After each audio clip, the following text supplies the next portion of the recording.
بھی بانی P T I اور سابق خاتون اول بشرا بی بی کی کافی عرصے بعد ملاقات ہوئی توشہ خانہ 2 کیس میں اڈیالہ جیل کے اندر، مگر ابھی تک کچھ سامنے نہیں آیا کہ آخر کیا معاملات طے پائے ہیں۔ بشرا بی بی خبروں کی زینت بنی رہی۔ ڈی چوک میں احتجاج کے بعد یہ ان کی پہلی ملاقات تھی بانی پی ٹی آئی سے، اور ڈی چوک میں احتجاج کے دوران بھی ان کی طرف سے بہت سے بیانات ہمیں دیکھنے کو ملے، اور سب سے اہم بیان جو تازہ ترین بیان تھا ان کا یہ دعویٰ تھا کہ احتجاج کے دوران ان کو بالکل اکیلا چھوڑ دیا گیا، اور اس دعوے کی نفی کی خیبر پختونخوا کے وزیر اعلیٰ علی امین گنڈا پور نے۔ تو اس تمام سیاسی صورتحال میں ہم یہ بھی دیکھ رہے ہیں کہ بانی پی ٹی آئی اور پی ٹی آئی کی طرف سے اب نئی حکمت عملی کے آثار بھی نظر آنا شروع ہو گئے ہیں۔ بات ہو رہی ہے سول نافرمانی کی بھی، اور پی ٹی آئی کے کچھ لوگوں کی طرف سے، کچھ حلقوں کی طرف سے جو ہے فوجی مصنوعات کے بائیکاٹ کی بھی بات ہو رہی ہے۔ آخر یہ دونوں چیزیں کتنی قابل عمل ہیں، اور کیا یہی وہ آخری کارڈ ہے جس کے بارے میں بانی پی ٹی آئی کے حوالے سے بہت سی خبریں گرم تھی؟ ان سب چیزوں پہ بات کرنے کے لیے عامر مغل صاحب، 2 ہفتے ہو گئے ہیں 26 نومبر کو، پی ٹی آئی نے بھی ابھی تک کوئی اعداد و شمار نہیں دیے کہ آپ کے لوگ گرفتار کتنے ہیں، لاپتہ ہے جو آپ بتا رہے ہیں، وہ کس طرح اس بات کا تعین ہوا ہے کہ وہ لاپتہ ہے، اور ان کے لواحقین کیوں نہیں سامنے آ رہے؟ جی میں ابھی یہ پروگرام، چونکہ میرے پاس ایک ہی موبائل ہے اور اسی میں وہ ڈیٹا موجود ہے جو ہماری پارٹی نے جاری کیا ہے مسنگ پرسنز کا، تو اس پروگرام کے ختم ہونے کے بعد میں آپ سے شیئر بھی کر دیتا ہوں۔ اور دوسری بات جو ابھی علی گوہر بلوچ صاحب نے کی، مجھے بہت افسوس ہے اس میں، یہ اگر کا لفظ استعمال کر رہے ہیں کہ پہلے تو کوئی بندہ شہید ہی نہیں ہوا، اگر ہوئے ہیں تو بھائی خدا کا خوف کرے، وہاں میرا اور آپ کا جوان بیٹا بھی ہو سکتا تھا، اور آپ بار بار یلغار کا اور حملے کا پتہ نہیں کیا کیا اس کو رنگ دے رہے ہیں۔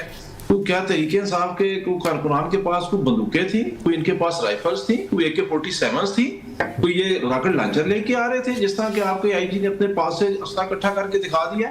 اور اگر لے کے آ رہے تھے تو میڈیا میں وہ رپورٹ کیوں نہیں ہوا ابھی تک؟ اور اگر لے کے آ رہے تھے تو یہ پھر اتنے سارے لوگ شہید ہوئے ہیں، یہ کیا شہید ہونے سے پہلے بندوقیں آپ کے قدموں میں ڈال رہے تھے کہ یہ پکڑی بندوق؟ چلیں یہ بات ہو گئی، یہ بات ہو گئی، آپ کا خوف کرے بھائی۔ اچھا عامر مغل صاحب آپ یہ بتائیں کہ 14 نومبر دسمبر کی کال دی ہے سول نافرمانی کی، اس کا آغاز کیسے ہوگا؟ سول نافرمانی سے کیا مراد ہے؟ عام لوگوں کو آپ کیا چاہتے ہیں وہ کیا کریں؟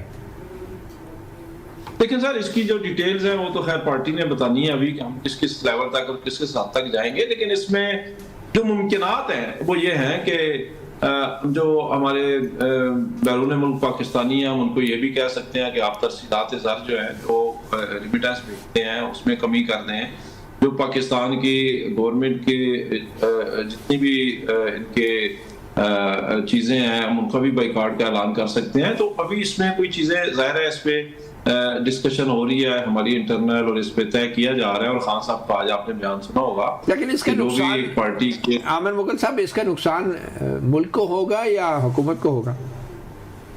نہیں جی، اس کا ڈیفینیٹلی نقصان اس حکومت کو ہوگا جو بزور بندوق قابض ہے اس ملک پہ اور اس ریاست پہ۔ ان کا کوئی، یہ دیکھیں مطیع اللہ جان صاحب یہ اجنبی لوگ ہیں، ان کا کیا حق بنتا ہے؟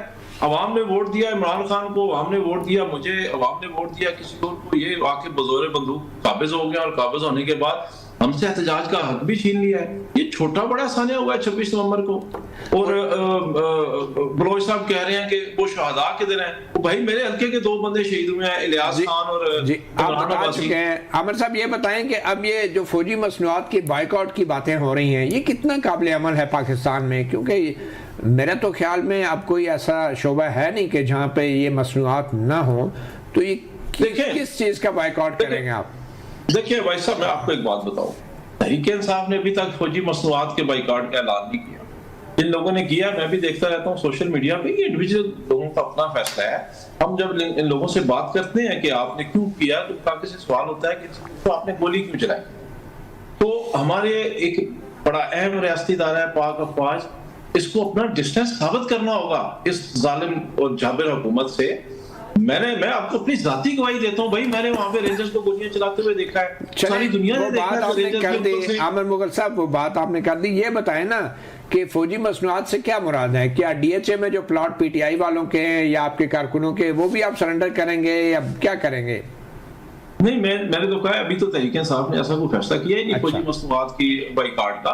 یہ تو میں لوگوں سے جو ہم دیکھ رہے ہیں جو عوام میں ایک ریئیکشن میں دیکھ رہا ہوں میں وہ آپ کو بتا رہا ہوں. چلے ٹھیک ہے. پی ٹی آئی تو سول نافرمانی کی بات کر رہی ہے, تو نون لیگ کیا فرما برداری کی کوئی تحریک چلانے جا رہی ہے؟ کوئی ڈبل کر دیں گے بجلی کے بلوں کی ادائیگی اور زیادہ سے زیادہ فوجی مصنوعات خریدنا شروع کریں گے؟ نون لیگ کیا کرے گی؟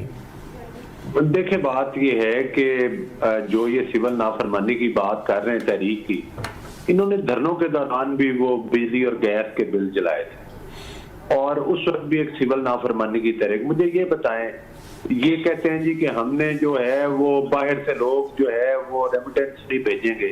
بھائی باہر جو بیچارے محنت کر رہے ہیں ان میں موسٹلی وہ لوگ ہیں جو گھروں کا خرچہ بھیجتے ہیں, اور وہ کیا ان لوگوں کے کہنے پہ وہ اپنی ماؤں کو خرچہ بھیجنا بند کر دیں گے؟ اور ان کی مجبوری کا ان کی مجبوری کا آپ کی حکومت کو بخوبی اندازہ ہے. نہیں مجبوری نہیں, دیکھیں بات یہ ہے, مقصد یہ ہے کہ یہ وہ جھوٹ موٹ کا کبوتر بناتے ہیں اور اڑاوے دیتے ہیں.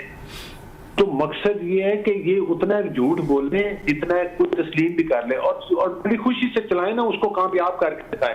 کیا ان کے کہنے پر لوگ بجلی کے بل نہیں دیں گے؟ کیا ان کے کہنے پہ لوگ گیس کے بل نہیں دیں گے؟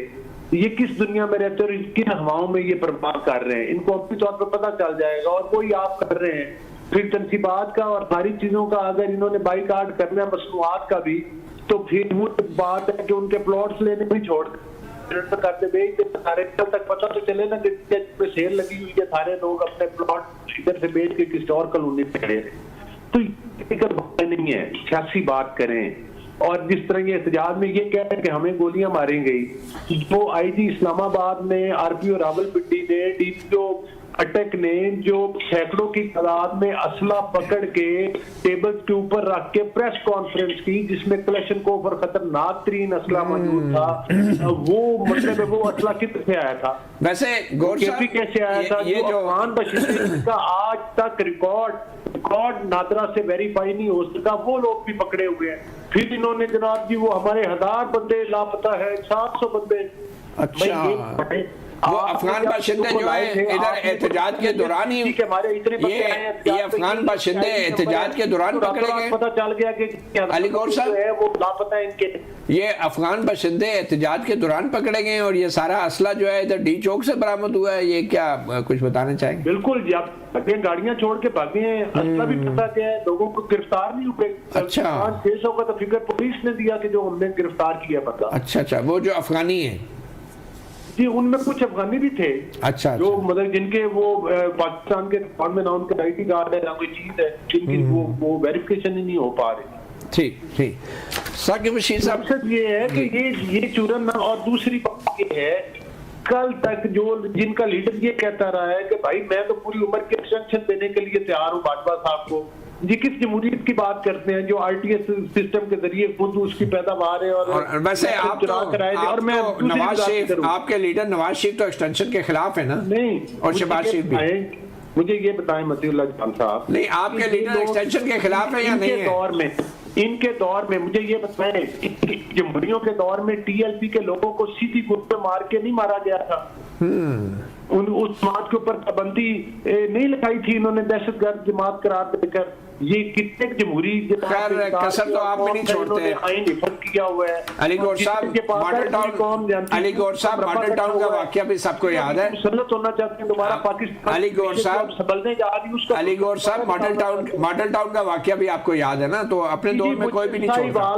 مجھے ساہیوال کا واقعہ بھی یاد ہے. بالکل صحیح ہے, جہاں پر والدین کے سامنے نہیں بالکل آپ دونوں مقابلے پہ تھے, بالکل آپ دونوں مقابلے پہ.